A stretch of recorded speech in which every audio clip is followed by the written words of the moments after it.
Euzu billahi mineşşeytanirracim. Bismillahirrahmanirrahim. Elhamdülillah ve salatu ve selamu ala Resulillah. Değerli arkadaşlar, Celaluddin Es-Suyuti'nin El-İtqan fi Ulumul Kur'an adlı eserinden 66. dersimizi yapmak üzere birlikteyiz. Takip ettiğimiz kitap Tahkiku Merkez-i Dirasatul Kur'aniye baskısı. Çok güzel bir tahkikli neşir, çok faydalı dipnotlarıyla, nüsha karşılaştırmalarıyla El-İtkan'ı adeta ihya etmiş bir baskı. 7 cilttir, 3200 kadar sayfadır. İnşallah tamamını sizlerle paylaşacağız. Değerli dostlar, eğer bu ve benzeri derslerimizi beğeniyorsanız sizden önemli ricam bizim YouTube kanalımıza manevi destek verin. Sahip çıkın, ücretsiz olarak abone olun. Nazınızın, sözünüzün geçtiği herkese abone yapın. Böylece manevi sevabından hepimiz hissedar olalım. İyi ilahiyatçılarımız yetişsin. İnsanlarımız faydalı bilgilerle, güvenilir bilgilerle tanışsınlar. İyi ilim adamlarımız yetişsinler. Tembih diye bir başlıkta kaldık. Sure isimlerini işliyoruz. Sure isimleri Esma-u Suvar. Diyor ki tembih. Kâle Zerkeşiyyü fil burhan yenbagî el-bahsu an ta'dâdil esâmi hel huve tevkifiyyun ev bima yazharu minel münâsebat. Zerkeşi el-Burhan adlı eserinde diyor ki yenbagî el-bahsu an ta'dâdil esâmi. Sure isimlerinin çokluğu hakkında araştırma yapmak lazım. Ta'dadül esami yani isim surelerin çokluğu konusunda bir araştırma yapmak lazım. Acaba hel huve tevkifiyyun, acaba bu peygamberden mi gelme? Yani bu birden fazla isim veya surelerin isimleri ev bima yazharu minel münasebat, yoksa surelerin münasebetinden, hani surelerin içeriğinden, değişik münasebetlerinden alimlere göründüğü şekliyle mi bu isimler verilmiş? Yani bir münasebet düşürülüp o isimler öyle mi konmuş? فَاِنْ كَانَ الثَّانِ فَلَمْ يَعْدَمْ الْفَطِنُ أَنْ يَسْتَخْرِجَ مِنْ كُلِّ سُورَةٍ مَعَانِيَ كَثِيرَةً تَقْتَضِي اِشْتِقَاقَ أَسْمَاءٍ لَهَا وَهُوَ بَعِيدٌ فَاِنْ كَانَ الثَّانِ eğer ikincisi ise فَلَنْ يَعْدَمَ الْفَطِنُ hiçbir zeki kimse, hiçbir akıllı kimse yoksun değildir. En yestahrice min kulli suratin maaniye kethireten, her bir sureden birçok mana çıkarmaktan mahrum kalmaz. Yani zeki bir kimse her bir sureden değişik manalar çıkarmaktan mahrum kalmaz. O manalar ki taktadi iştikaka esmaiha, onun isimlerinin çıkarılmasını, değişik isimler çıkarılmasını gerektirecek çok sayıda manaları çıkarmaktan mahrum değil. Yani herkes değişik manalar yakalayabilir ve o manalarda da isimler türetebilir. Yani aklı başında zeki her kimse bunu yapabilir. Ve huve ba'idun. Bu da uzak bir ihtimaldir. Yani o zaman herkes kafasına göre ben şu surede bu manayı buluyorum, ona göre bir isim takayım diyebilir. Ve huve ba'idun. Bu da uzak bir ihtimaldir. Yani bu gerçeklikle bağdaşmıyor. Kâle, yine Zerkeşi demiştir ki وَيَنْبَغِ اَنْنَظَرُ فِي اِخْتِصَاصِ كُلِّ سُورَةٍ بِمَا سُمِّيَتْ بِهِ. Şu halde وَيَنْبَغِ اَنْنَظَرُ فِي اِخْتِصَاصِ كُلِّ سُورَةٍ بِمَا سُمِّيَتْ بِهِ. Neden her sureye özellikle mevcut isimler verilmiş? Buna bakmak lazım. Neden her sureye özellikle şu mevcut isimler verilmiş? Yani şu kullanılan isimler verilmiş. Buna bakmak lazım. وَلَا شَكَّ أَنَّ الْعَرَبَ تراعي في كثير من المسميات أخذ أسمائها من نادر أو مستغرب. ولا شك yani hiç kuşku yok. Ennel arabe tura'i fi kethir minel musemmeyat, yani birçok musemmalar hakkında. Musemma ne demek? Yani isim sahipleri, isim alan varlıklar hakkında Araplar gözetirler. Ahze esmaiha, isimlerini almayı gözetirler. Yani musemmaya isim vermede gözetirler. Neyi gözetirler? Min nadirin ev mustagrabin, bir nadir durumdan veyahut da bir ilginç durumdan durumu göz önüne bulundururlar. Yani musemmaya isim takarken bir nadir, az rastlanan bir durumdan veya da bir ilginç durumdan yararlanırlar, hareket ederler. Yakunu fi şey'i min halqin ev sıfatın tahussuhu. O şeyde bulunan ve ona özgü olan bir yaratılış veya da bir sıfat. Yani ondaki bir yaratılıştan veya da bir sıfattan, yani mesela diyelim ki niye bir varlığa isim takarlar? Yani belli bir isim takarlar Araplar. Bunu yaparken neyi göz önüne bulundururlar? Onun yaratılışındaki veya onun niteliklerindeki bir şeyi göz önüne bulundururlar. Ona özgü. Ev yekunu ma'ahu ahkama ev eksara ev asbaka. Yahut da o şey, yani o özellik, o musemmada daha muhkem, daha sağlam, daha çok veyahut da daha öncelikli olan bir niteliği göz önünde bulundururlar. Li idrakir ra'i lil musemma. Ta ki li idrakir ra'i lil musemma li idrakir ra'i lil musemma. Ta ki yani bakan için, yani bakan bir kimse o musemmada ilk idrak ettiği şey, yani musemmaya bakan bir kimse ilk idrak ettiği şeydir bu. Bu isimler genellikle böyle takılıyor. Ve yusemmuna el cümlete minel kelami vel kasidete tavilete bima huve eşheru fiha. Ve yusemmuna el cümlete minel kelam vel kasideti tavileti bima huve eşheru fiha. Ve yusemmuna el cümlete minel kelam. Yani mesela kelamdan cümleyi isim olarak verirler. Vel kasidete tavilete bima huve, daha doğrusu ve yusemmuna el cümlete minel kelam, kelamın cümlesine isim verirler. Vel kasideti minel kasideti, kasidenin cümlesine, bütününe, et-tavileti, uzun bir kasidenin bütününe veya kelamın cümlesine isim verirler. Ne ile? Bima huve eşheru fiha, o kelamda veya o kasidedeki en meşhur şeyi ona isim verirler. En meşhur. Mesela Banet Suadu kasidesi veyahut da İbrahim Hakkı'nın tafviznamesi gibi, yani orada en önemli öge neyse, en önemli mana neyse onu ve işte en önemli cümle neyse onu o kelama veyahut da o kaside, uzun kaside isim olarak verirler. Ve ala zalike cerat esma'u suveril Kur'an. Mesela işte Kur'an surelerinin isimleri de bu şekilde cereyan etmiş. Mesela ketesmiyeti suretil bakarati bihadal ismi. Mesela Bakara suresine bu ismin, yani Bakara isminin verilmesi. Niçin? Li karineti kıssatil bakaratil mezkurati fiha. Efendim, e, li karineti kıssatil bakara, o Bakara kıssasının yani kendisinde zikredilen o Bakara kıssasının karinesiyle, yani o surede zikredilen, o surede anlatılan Bakara kıssasının ip ucuyla, yani karinesiyle ondan hareketle o isim sureye verilmiş. Ve acibil hikmeti fiha, ve o kıssadaki ilginç hikmetten dolayı. Ve summiyet suratun nisa bihadal ismi, Nisa suresinde mesela bu isimle adlandırılmış. Lima, bu lemma değil de lima. Lemma değil de lemma diye hareket edilmiş. Lima teraddede fiha şey'un kefirun min ahkamin nisa.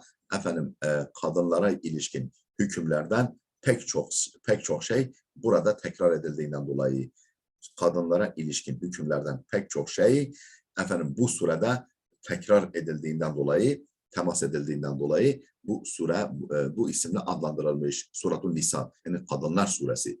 Ve tesmiyetu suratul En'am, En'am suresinin adlandırılması niçindir? Lima varada fiha min tafsili ahvaliha. Ahval En'am. En'am hayvanlar demek. Yani dört çeşit hayvan. Deve, sığır, koyun, keçi. Yani bu surede daha çok bunlardan söz edildiği için yani En'am suresine Suratul En'am denmesi niçindir? Lima varada fiha, onda yer aldığı içindir. Min tafsili ahvaliha, min tafsili ahvalil en'am. Yani hayvanların o dört tür hayvanın hallerinin detaylı bir şekilde orada yer almasından dolayı min tafsili ahvaliha. Ve in kana kad varada lafzul en'ami fi gayriha. Her ne kadar el-en'am lafzı başka surelerde geçse de Bunda yani bu En'am suresinde o tür hayvanların halleri detaylı bir şekilde yer aldığından İlla enne tafsilel varide fi kavlihi Teala ve minel en'ami hamuleten ve ferşan.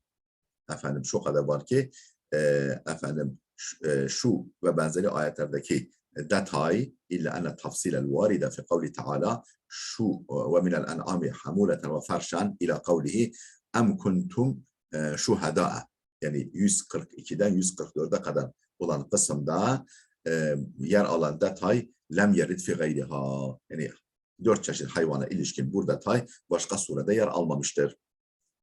Kema verada zikrun nisa'i fi suveri. Aynı şekilde nisa yani kadınlardan başka surelerde de bahsedilmiş. Yani kadınların bahsi başka surelerde de geçmiş. İlla enne ma tekerrara ve busita min ahkamihinna şu kadar var ki efendim Nisa suresinde tekrar edilen ve detaylı anlatılan hükümler, kadınlara ilişkin hükümler lem yerid fi gayri surati Nisa, Nisa suresinden başkasında gelmemiştir bu efendim detay ve bu tekrar.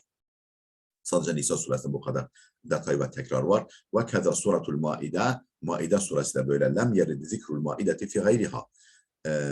Efendim Maide ismi ismi başka surede geçmediğinden dolayı El-Maide, Maide suresi denmiş. Ve keda suratul Maide, Maide suresi böyle lem yerid zikrul maideti fi gayriha fesummiyet bima yahussuha. Dolayısıyla ona özgü olan bir kelimeyle adlandırılmış Maide. Maide sofra demek yani ziyafet sofrası. Kâle yine Zerkeşi demiştir ki فَاِنْ قِيلَ قَدْ وَرَدَ فِي سُورَةِ هُودْ ذِكْرُ نُوحٍ وَصَالِحٍ وَإِبْرَاهِيمَ وَلُوطٍ وَشُعَيْبٍ وَمُوسَى فَلِمَ خُصَّتْ بِاسْمِ هُودْ وَحْدَهُ. Eğer dense ki efendim Hud suresinde mesela Nuh, Salih, İbrahim, Lut, Şuayb, Musa bütün bu peygamberlerin adı geçiyor. فَلِمَ خُصَّتْ بِاسْمِ هُودْ وَحْدَهُ. Neden özellikle buna Hud suresi, Hud adı verildi bu sureye. Ma'a enne kıssata Nuh fiha ev'abu ve atvalu. Oysa ki bu surede, yani Hud suresinde Nuh Aleyhisselam'ın kıssası hem daha kapsamlı hem daha uzundur. Ev'abu daha kapsamlı ve daha atval, daha uzundur. Bu Nuh kıssası. Qile tekerrerat هذه القصص في سورة الأعراف وسورة هود والشعراء بأوعب مما وردت في غيرها. ولم يتكرر في واحدة من هذه السور الثلاث اسم هود كتكرره في سورته. Cevaben denir ki bu soruya tekerreret hadil kısasu fi suretil A'raf. Bu kıssalar Araf suresinde de tekerrür etmiş ve sureti Hud, Hud suresinde ve Şuara suresinde bi ev'abe mimma varadat fi gayriha başka surelerde varid olandan daha kapsamlı, başka surelerde geçtiğinden daha kapsamlı bir şekilde bu kıssalar geçmiş. وَلَمْ يَتَكَرَّرْ فِي وَاحِدَةٍ مِنْ هَذِهِ السُّوَرِ. Bu surelerin hiçbirinde, bu 3 surenin hiçbirinde tekerrür etmemiş. İsmi Hud, Hud suresi adı. Bu 3 sureden hiçbirinde tekerrür etmemiş, tekrarlanmamış. Ketekerrürhi fi suretihi. Hud suresinde tekrarlandığı gibi başka o 3 sureden hiçbirinde tekrarlanmamış. فَاِنَّهُ tekerrara fiha fi arba'ati mevadi'a. Mesela Hud suresinde 4 yerde tekerrür etmiş. Ve tekraru min akval esbabillezi zekerna. Tekrar o belirttiğimiz yani sure isimlere, surelerin isimlendiriliş sebepleri arasında en güçlüsüdür, en güçlü sebeplerdendir. Tekrar min akval esbabillezi zekerna o belirttiğimiz sebeplerin en güçlülerindendir tekrar. Yani neden surelere belli isimler veriliyor? Bir tanesi de tekrardır. Yani o kelimenin veya o konunun tekrar edilmesi bu da en güçlü sebeplerdendir tekrar. Dolayısıyla Hud suresinde Hud ismi 4 defa yani başka surede rastlanmayacak sayıda 4 defa tekrarür ettiğinden, tekrarlandığından Hud suresine bu isim verilmiş. Kale yine Zerkeşi demiştir ki فَاِنْ قِيلَ şayet dense ki tekerrere ismu Nuh'un fiha fi sitteti mevadi'a. Efendim bu Hud suresinde Nuh ismi 6 yerde geçer. Qila peki niye buna Nuh ismi verilmedi? Qila lemma ufridat li zikri Nuh'un وقصته مع قومه سورة برأسها فلم يقع فيها غير ذلك كانت أولى بأن تسمى باسمه من سورة تضمنت قصته وقصة غيره انتهى. Ona şöyle cevap verilir. Lemma ufridet li zikri Nuhin ve kıssatihi ma'a kavmihi, efendim Nuh Aleyhisselam'ın zikri ve kavmiyle olan kıssasına bir sure, yani mustakil bir sure verildiğinden, lemma ufridet, yani mustakillen verildiğinden li zikri Nuhin ve kıssatihi ma'a kavmihi, efendim Nuh Aleyhisselam ve onun kavmiyle olan kıssasına mustakil olarak verildiğinde suratun bir asiha, başlı başına bir sure verildiğinden tahsis edildiğinden felem yaka fiha gayru zalika, bu Nuh kıssasından başka bir şeyde o surede yer almadığından kânet evla bi en tusemma bismihi, efendim onun ismiyle adlandırılmaya daha uygun olduğu o sure, yani bir sure ki tamamen ondan bahsediyor ve onun kavmiyle olan kıssasından bahsediyor. Bu başlı başına müstakille, o sadece başka konuda da yer almamak üzere ondan ve kavmiyle olan kıssasından bahsedildiği için bir sure, efendim o sure onun ismini almaya daha layık oldu. Efendim neyden? Evla bi en tusemma bismihi min suretin tadammenet kıssatuhu ve kıssata gayrihi, efendim o daha uygun oldu onun adını taşımaya, hem onun hem de başka peygamberlerin adını içeren bir sureye onun isminin verilmesinden daha öncelikli olduğu. Yani Hud suresinde tamam 9 defa Nuh adı geçiyor ama öbür sure, yani Nuh suresi sadece Nuh kıssasından bahsediyor. Onun kavmiyle olan macerasından bahsediyor, yani olayından bahsediyor. Dolayısıyla o Nuh ismini almaya daha layıktır. Efendim hem kendisi hem de başka peygamberlerin adını içeren bir sureden, yani Hud suresinden indi. Burada Zerkeşi'nin açıklaması bitti. Kultu, derim ki veleke en tes'ale fetekule. Yine sen sorabilirsin, şöyle diyerek sorabilirsin diyor. Yani şöyle bir soru yöneltebilirsin diyor Suyuti. Kad summiyet suvarun cerat fiha qasasu enbiya bi esmaihim ke surati Nuh ve surati Hud ve surati İbrahim ve surati Yunus ve surati Ali İmran ve surati Tasin, Süleyman ve surati Yusuf ve surati Muhammed ve surati Meryem ve surati Luqman ve surati Mü'min ve kıssati akvami kedalike ke surati Beni İsrail. Dedi biraz uzadı cümlemiz. Fakat summiyet suvarun, efendim bazı sureler adlandırılmış.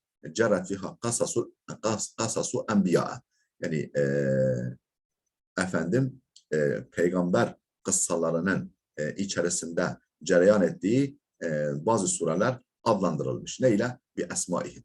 Onların adıyla adlandırılmış. Yani onların kıssası geçtiği için o surelerde o peygamberlerin adıyla adlandırılmış. Ne gibi? Ke sureti Nuh ve sureti Hud. İşte Nuh suresi, Hud suresi, İbrahim suresi, Yunus suresi ve sureti Ali İmran suresi, Tasin, Süleyman suresi ve sureti Yusuf suresi ve sureti Muhammed suresi ve sureti Meryem suresi, sureti Luqman ve sureti Mü'min suresi ve kıssati akvamin kezalike. Yine aynı şekilde bazı kavimlerin kıssası içinde cereyan ettiği için efendim bazı surelere o işte peygamberlerin veyahut da o kavimlerin adı verilmiş. Surati Beni İsrail, Beni İsrail suresi, yani İsra suresi ve surati Ashabul Kehf yani suresi ve surati Hicr, Ashabul Hicr suresi ve surati Seba ve surati Melaike ve surati Cin ve surati Münafıkîn, efendim Melaike suresi, Cin suresi, Münafıkîn suresi ve suratul Mutaffifin ve ma'a zalike kullihi lem yufret li Musa suratun tusamma bihi. Bununla beraber efendim Musa'nın adını taşıyan mustakil bir sure yok.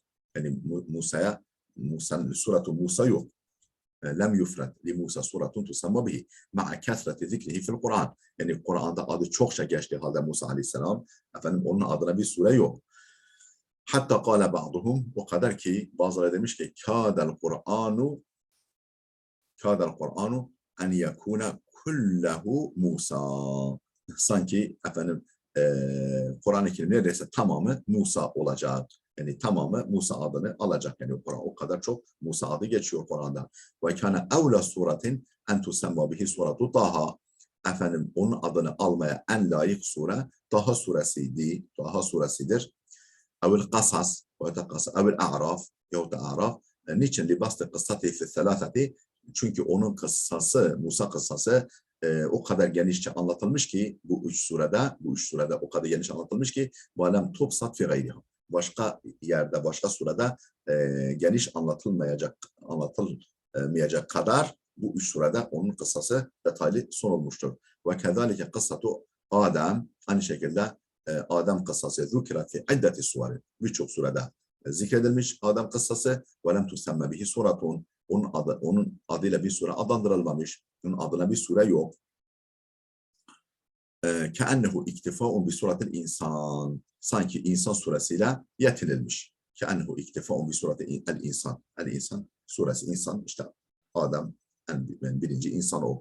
Ve kezalike kıssatu zabih min bedai'i kasas. Yani zabih yani İsmail aleyhisselam zabih kıssası min bedai'el kasas. En ilginç, en orijinal kıssalardandır. Ve lem tusemme bihi suratu saffat.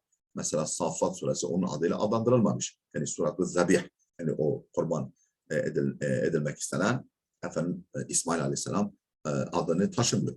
Ve kıssatu Davud zükirat fi Sad. Ve mesela Davud kıssası Sad suresinde zikredilmiş. Ve lem tusemme bihi.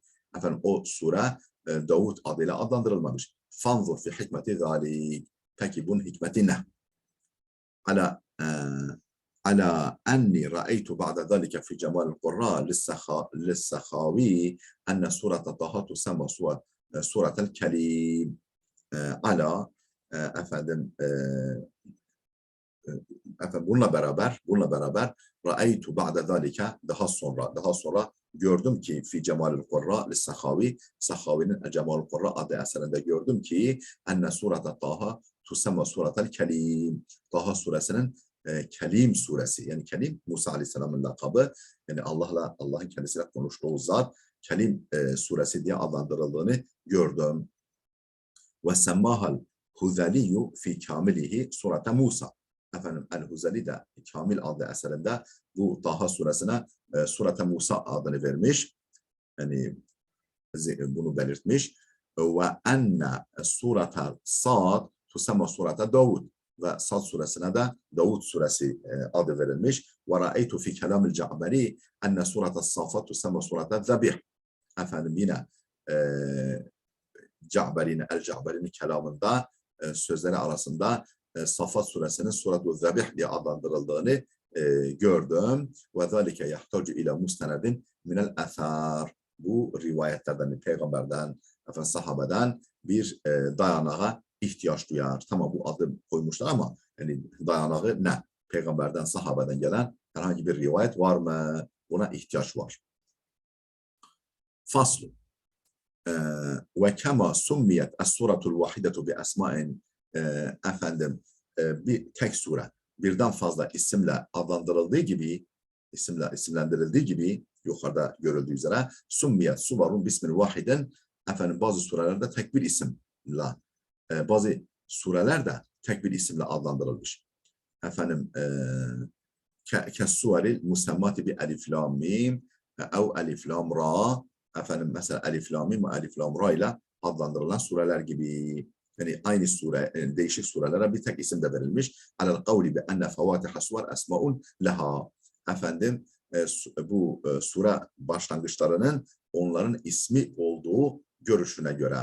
Yani sure başlangıçlarının aynı zamanda onların ismi olduğu görüşüne göre. Alel kavli bi enne fevatiha suver esmaun leha. Efendim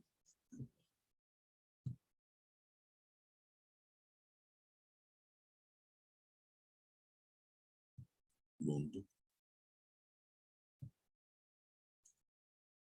Değerli dostlar, burada dursun videomuz.